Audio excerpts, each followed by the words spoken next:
a lot of times leaders will coerce, badger, bully, they'll manipulate people to all of those things to do, right? To move from not for them to grow, but to move from this space to this space. We're moving those people to reach this goal. To help me do what I want to do. To help me what do I need to do. To be who I was created to be.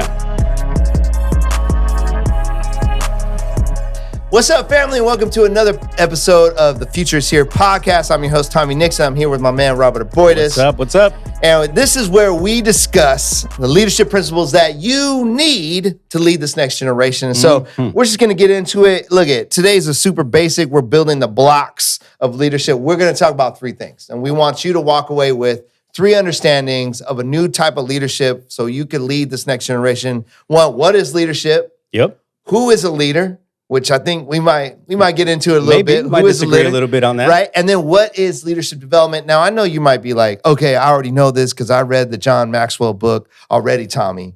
But can I just be honest? 21. There's 21 irrefutable laws. That's right. Now, there's a lot of leadership stuff out there, but can we be honest? Leadership, with all the books and all the things, it's in a terrible spot today. It's not good. It's not in a good spot. It's not a good spot in the church. It's not a good spot in politics. It's not a good spot in the business world in certain spaces. So we got to talk about it, right? And so the first thing is, what is actual leadership, man? So when we talk about leadership, what do we mean by that?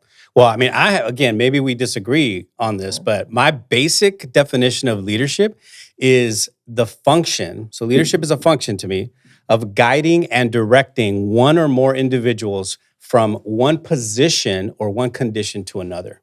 Yeah. So it's basically being able to take someone from either a place and go to a new destination, or from a particular condition that they're in to, well, hopefully a better condition, but that's not always the case, right? Right, that's not always the case and that's why I think we're in a bad spot. So, and I agree with that. I think you and I agree on that. That's what we hope you would take away from the podcast with, is basically a leadership is you were taking a group of people, or at least one other person. At least one other person. And you're taking them from this to this. It's a destination, right? And the journey is, the leadership process is, you're going from this to this, and you're hoping it goes from one state of being to another. Right. So when we get into this next question, right, like who is a leader, this is where I've always said anybody can be a leader. Let's hear it. Right? So my understanding Wait, anybody? When you say anybody. Okay, yeah. So I think anybody can be a leader. I don't know if you've met the same people I met. So that's all right. So, I mean, I'm not saying that everybody is. I'm saying you can be. Okay, let's hear this. It this. is open to you. So here's my thing. For us, my whole deal is like, my journey is about becoming who I was created to be. Okay. So I think in a spiritual sense, in a journey with Jesus, I'm being sanctified to be actually more who I was created to be, not just for myself, but so that God is glorified.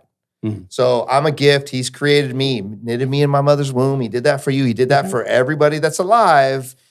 And yet we come into a sinful condition. We come into this world. We get deformed.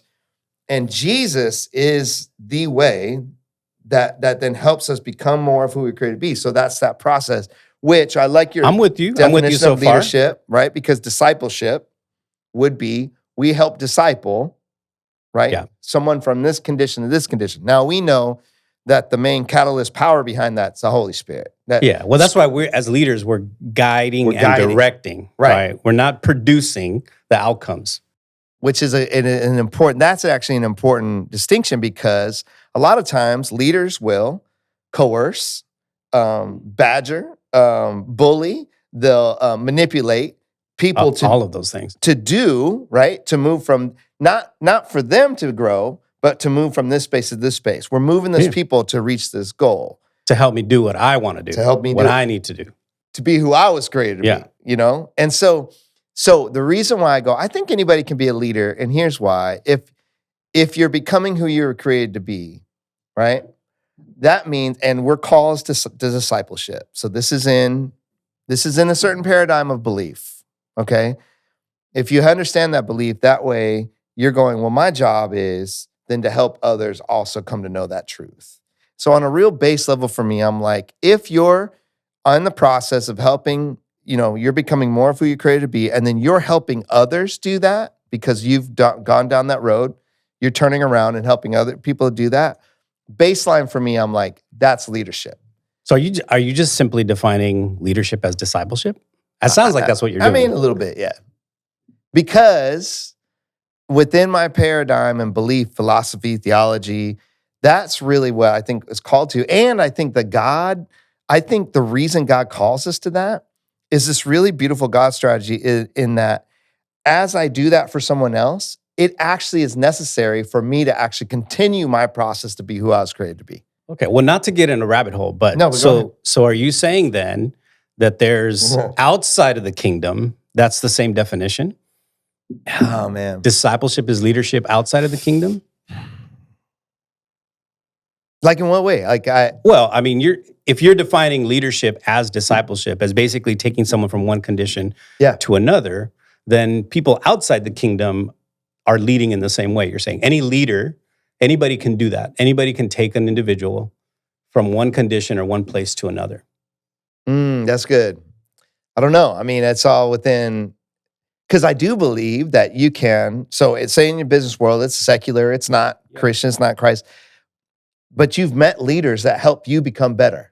Well, sure. Right? Sure. And help shape you. You experienced that absolutely in your corporate experience, absolutely. Right? You love that. By the way, most of my leaders have been females. And they were really great. Really awesome. And they cared about Robert, right? And they're like, okay, I got to help this young man, right, be better. They poured into you. So that the discipleship process, I think, can happen outside of the kingdom of God. I think there's that. I think people cannot have that paradigm and still do that.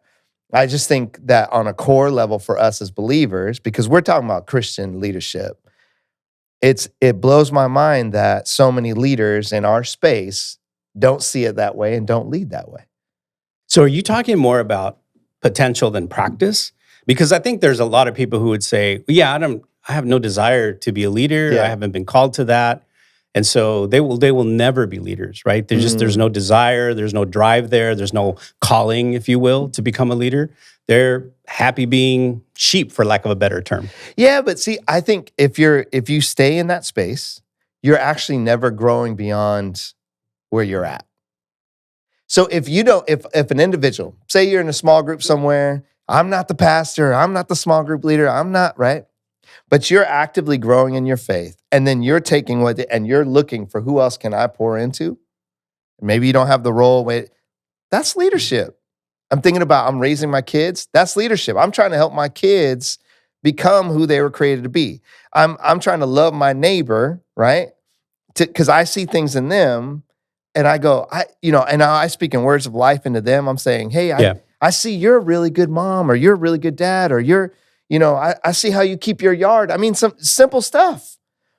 But I think that's leadership. But most people in our paradigm of leadership, they don't even know that they're called to that. They are not even taking that on. So they never do that. And that stunts their actual growth. Because if you're not turning around and helping someone else, so you're not saying that better? Everybody needs to be a leader, though. That's not what you're saying. I am saying that. If everybody's a sheep, if everybody's a shepherd, rather, where are the sheep? Who are you leading if everybody's being a leader? Because there's enough sheep. The world is full of people that desperately need someone that have experienced something to turn around. I mean, that's the discipleship movement. And that's where I think it's detrimental when we put leadership, when we say, well, who is a leader? And it's only the certain group of people. It's only these people that have certain titles. I'm broadening that to go, well, no.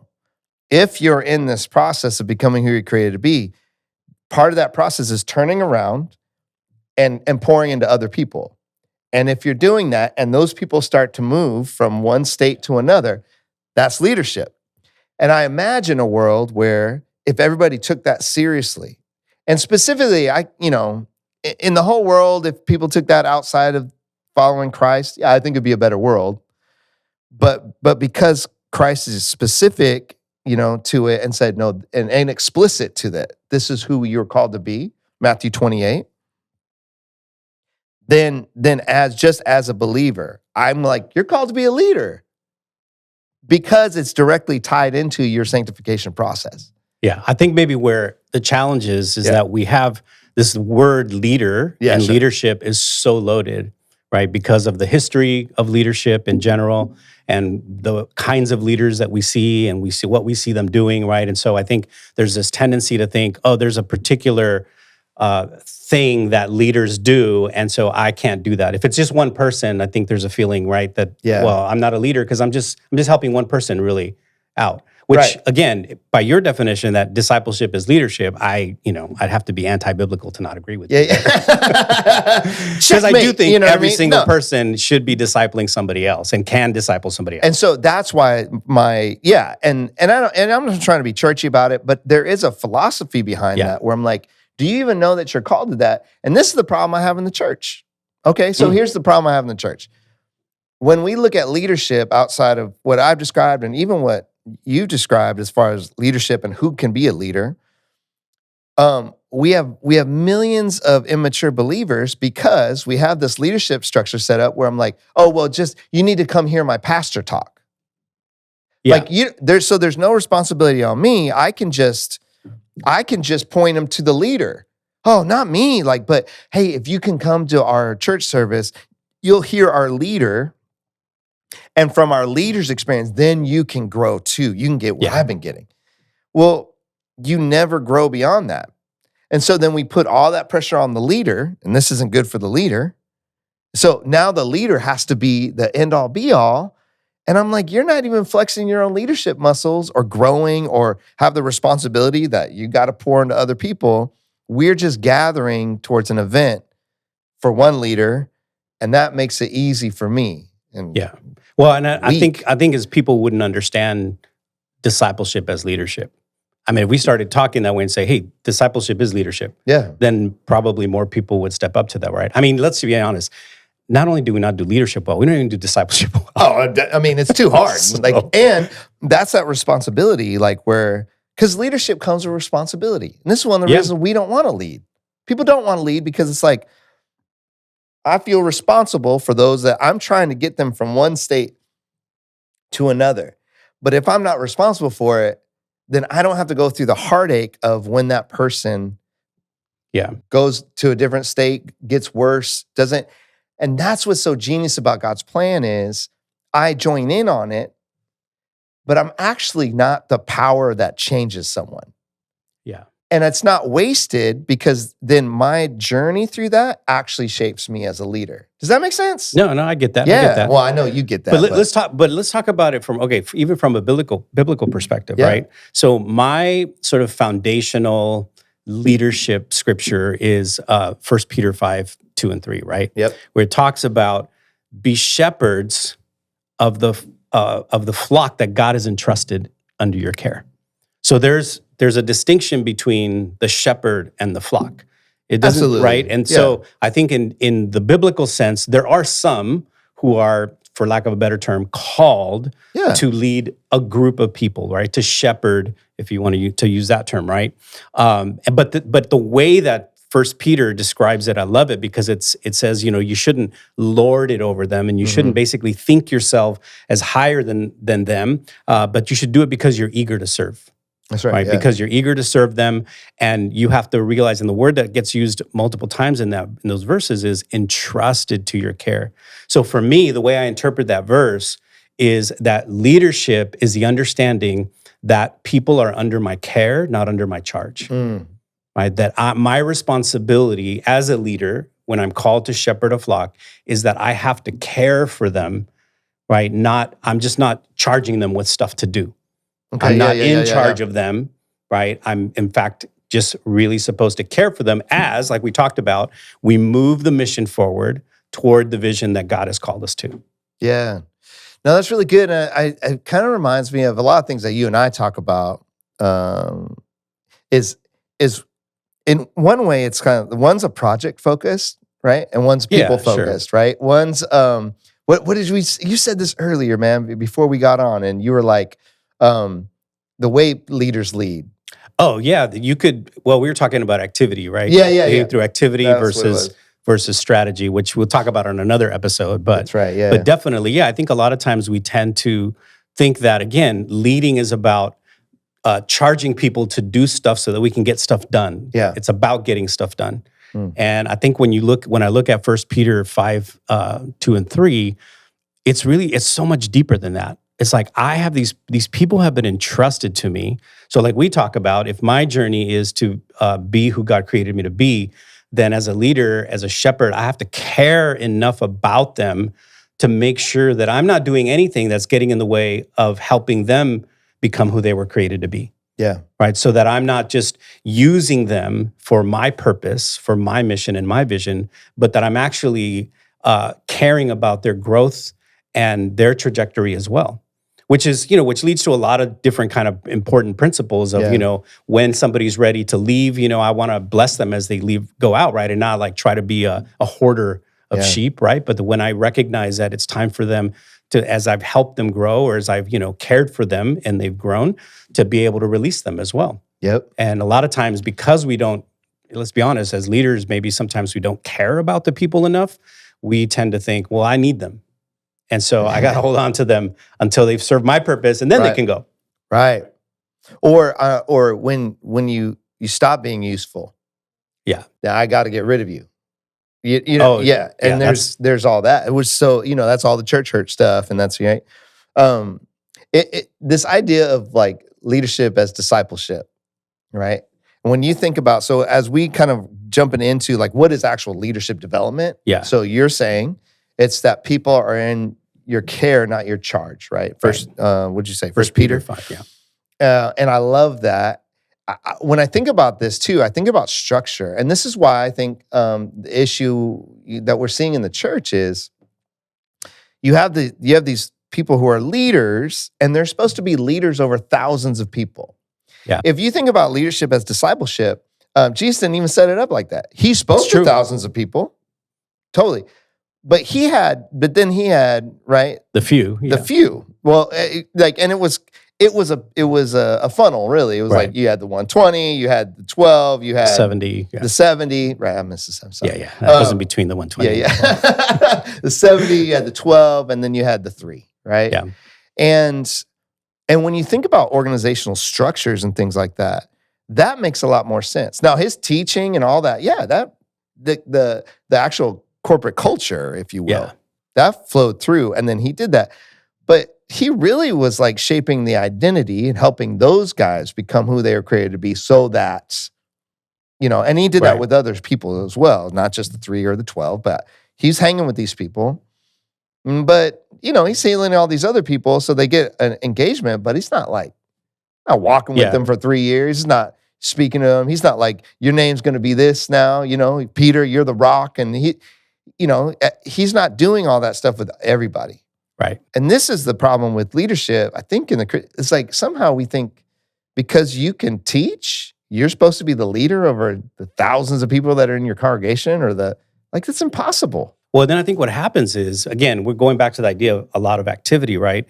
Is we're so focused on either doing a lot of activity or creating a product, right? Or creating something, building something, that we forget that a core part of our job as leaders is to build up other leaders. It's that leadership development piece, right?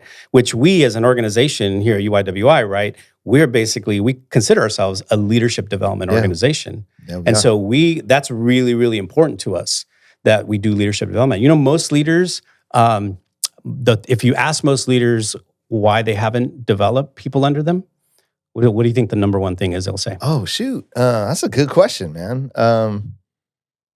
They don't trust them, or what? What is it? I don't have time.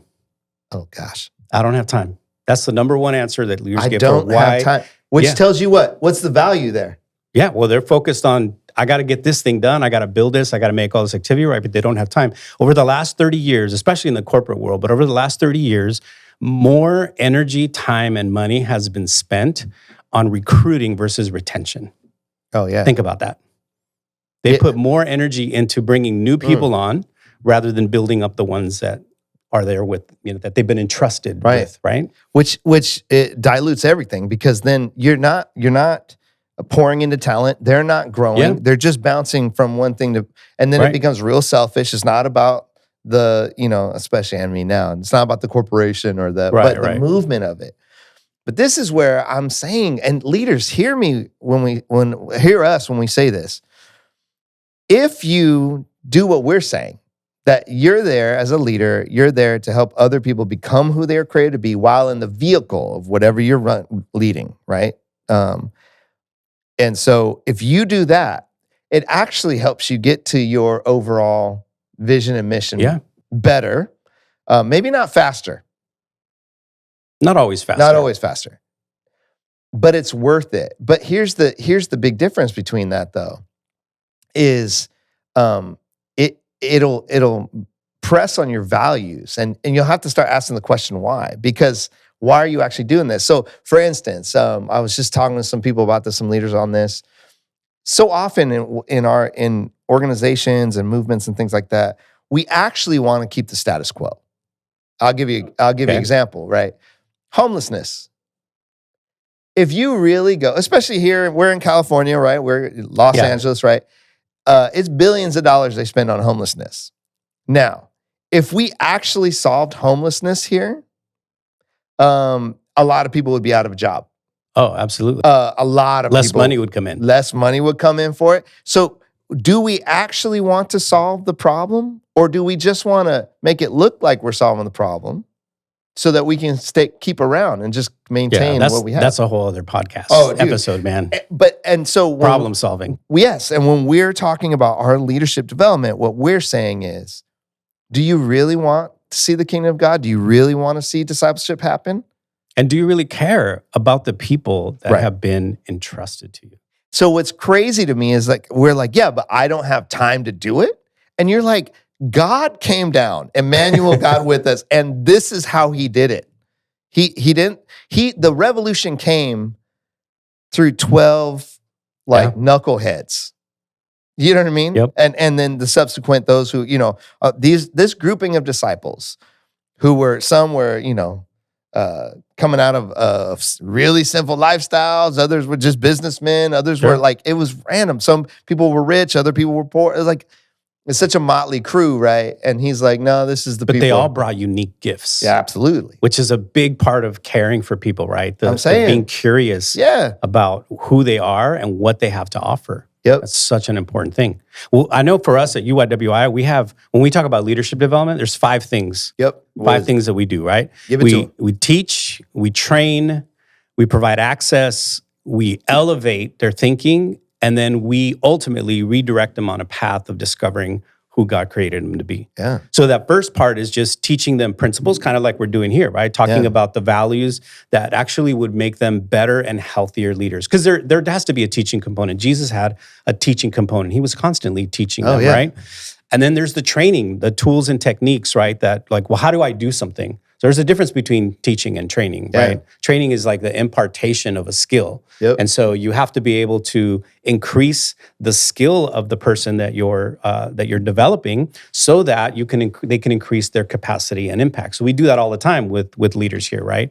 The other thing the third thing is provide access to resources. I mean, we know, man, urban leaders, some of the most under-resourced, right? Undervalued, like man, the stories that we hear constantly from our leaders of just how little they have. What do you always say about, nickel and a dollar or something? Oh man, make a dollar out of 15 cents. Make a dollar out of 15 cents. Yeah. I love that, right? But that's they're so resourceful, right? But yet we want to actually be as a leader, we want to make sure that the people that we're developing have the resources that they need to do the work that we're calling them to do, that we're asking them to do. And so real quick on that, think about how often especially just in Christian spaces, how often are they thinking about, hey, how are you doing? Hey, what do you need? What do you need? Yeah. What do you how can do you need to go on a retreat? Can I get you some leadership training? Can I pay money for you to go? And I've seen it. It's out there, but by and large, it's what can you give and sacrifice for the mission? And here's something that people never think about. Sometimes as a leader, my providing access to things is removing obstacles for you. Oh, yeah. Where I have to give, if you're hitting your head against a wall, I need to, as a leader, helping you develop, I need to be able to maybe brainstorm with you, problem solve with you, or just help you remove that wall, so that you can then move forward. That's good. And then the next thing we do, the fourth thing is, and this is something that honestly I don't see a lot of leaders helping the people that they're leading do, is we elevate their thinking. Like, we challenge them to think on a whole different level, right? And we want to shift their perspective from like, hey, Tommy, if I'm developing you, I don't want to shift your perspective from like, Tommy, what are you really good at? What can you do? To, hey, imagine if you allowed God to use you in the way that he's created and uniquely designed you, how much more, because you have a particular purpose and function, right? And a particular way that you think and a perspective that you've been given by God to see the world. What if you just took all of those things and said, let me help you lead in that way and think in that way, instead of trying to be like every other leader and do the same things and think the same way, right? Yeah. I mean, we run into that all the time. All the time. Leaders they all think the same, because we've all come from this cookie cutter idea of what leadership is supposed to be. And so we want to help you, to challenge you to think completely differently. And then ultimately, all of these things lead to the last thing, which is what we talk about a lot, is we want to redirect you on a path. And this goes back to the beginning of our conversation, right? Of discovery toward who God created you to be. Because as a leader, I learn a lot from leading people. Yeah. I get shaped by leading people. I get shaped by the challenges that I'm faced with in leading people. So I get to become who I was created to be just by the process of leading people towards something else. Absolutely. And I mean, I think as you guys, write these down, they'll be in the notes and everything, but there is this idea of leadership too, where what we're saying is it's dynamic. Yeah. That it goes both ways, that and this takes so much pressure off the leaders too, because I see so many of you guys leaders out there that are just weighed down with like, I gotta control it, I gotta be perfect, I gotta be all this. Is like, why? The process God has called you into, as he's given you these people to lead and you're pouring into these people, if you don't allow them to challenge you, if you don't allow them to if you don't learn from them, if you don't receive the gift of who they are and let that shape you into who you were created to be, like, you're an empty shell, because you're not getting anything fulfilled. If it's dynamic, then I'm going, thank you. Even when they're frustrating, even when you have conflict, thank you. That helps me be better. But so often in our quote unquote ministry and leading like that, if it's static, I'm the one here to bless you. I'm here to pray for you. I'm here to do ministry to you. My kids make fun of me because I'm always like, in some of the trainings we do, like, I get you with the ministry, right? This is how we do it, where we're like, I'm leading you. I'm going to lead you so good. And you know what I mean? It's like missionizing. Yeah. It's like, well, if God's here and he's up to something, then you and I are we're on a journey together, right? And think about how many leaders aren't letting that shape them, change their point of view, have compassion, grace, give them the power to have the hard conversation, because they know it's beneficial for both. Not just so I could be mad at you so you could do what I need you to do. So that's good, man. Which goes back to that 1 Peter 5 verse though, right? At the end of that says, don't lord it over them. Like, don't lord over the fact that I'm the leader and you're just here, to do what I have to do, right? But in fact, it says, don't lord it over them, but be an example to the flock. So you got to live out the things that you're trying to teach. Or think about this. I know this is real. If I'm living out of who I was created to be and I have giftings, but my bar for you is that you have to be just as good as me and my giftings. Yeah. And then what in that case, you'll never be as good as me. And the pastor's always like, I worked this hard. Yeah. What's the matter with you? I preached 15 sermons this week. You can't preach 3?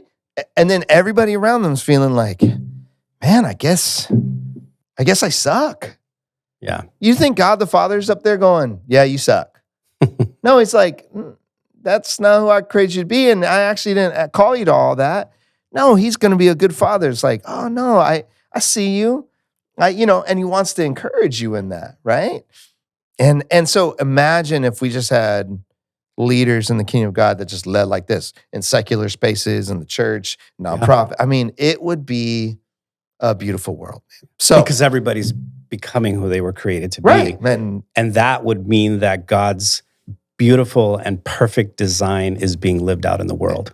Yes. someday. And that would be, it would be amazing. That's what we're calling you guys to. So I hope you guys enjoyed this episode, man. And you should be walking away with 3 things, right? What is leadership? We talked about that. Who is a leader, right? We talked through that. And we talked about this idea of leadership as discipleship. And then what is leadership development? Rob took us through the 5 different ways that we talk about it here, which I hope would be helpful for you guys. So we hope to see you guys on the next podcast. And remember, just, share it, like it, comment. We want to hear from you guys. How is this helping you in your leadership? We'd love to hear your point of view on this as well. And we hope to see you guys next time.